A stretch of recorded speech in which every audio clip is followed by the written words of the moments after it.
From the rift in reality, a stranger emerged, his cloak darker than the night itself. No greeting, no warning, only a sack falling silently into the cadaverous stillness of the counterfeiter's quarter, where truth had long since become merchandise and lies pulse like blood through the streets.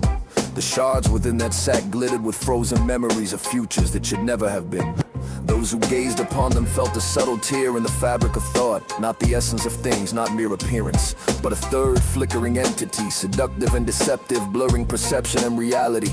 One glance and reality wavered, only what was shown remained, and the stranger vanished, like a dissenting voice that expects no reply.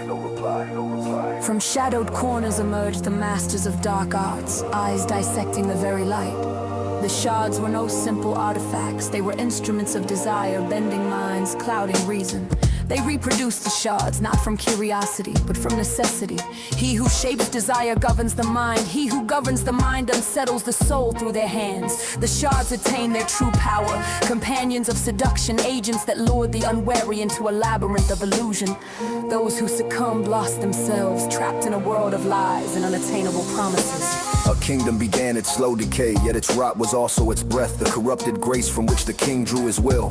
The simplest acts of life, eating, speaking, touching, feeling, faded beneath the dim, seductive light of the shards. Men and women saw visions never meant for mortal eyes, shadowed architectures, impossible geometries, broken links to the world. They fell into what an ancient thinker might have called the imprisonment of reason, trapped by its own seduction, minds collapsing beneath infinite mirages. Yet within the shards glimmered more than evil, dreams awakened that men had never imagined, sweet, unclaimed, offering wealth, luxury, painlessness, work undone, all promised, nothing given, while the essence of life, the ability to act, to feel, to remain human, was slowly suffocated. Every glance hurled the beholder deeper into themselves, not returning, but decaying hearts ceased to beat, wills failed to rise. Only pale shadows lingered, hollowed of hope, marked by alienation, while the shards continued their seduction. Reports reached the king. Villages empty, streets silent, people hungering, not for bread but for themselves. They possess all yet remain hollow, murmured the advisors. Their essence, which nourishes your life, grows thin. Without this flow, life itself fades.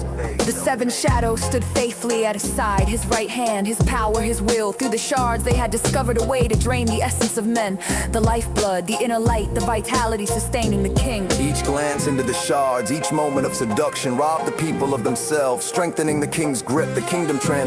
Men forgot what mattered, while the shadows channeled the lifeblood of the populace into the veins of the king. The seven shadows were both tempters and guardians, guiding the shards, directing the gaze of the people, drawing the essence the king required. His rule grew year by year, nourished by the emptiness of souls poisoned through the shards. The shards penetrated every gaze, every alley, every face. The city appeared rich, sated, secure, yet the houses were empty. Hunger whispered silently, desire paralyzed every hand. The people, ensnared by the shards' illusions, forgot what truly mattered, the simple labor of life, human connection. Yet the shadows wove on, the shards lured, and men wandered further, believing they possessed all while truth receded evermore. The war was not fought with swords, fire or blood. It unfolded in the mind, in the heart and perception. Every glance controlled, every dream guided, every hope bent. Cities staggered, people lost, trapped in the world of shards. The shadows did not laugh, they only wove. The shards gleamed, the king fed, his power grew, while none knew how long it might last. And somewhere behind every shard, a child sat with wide eyes, unaware it was dreaming, while the king watched the shadows wove. The shards whispered, the people staggered, and the world did not end, and yet knew no end. And yet knew no end.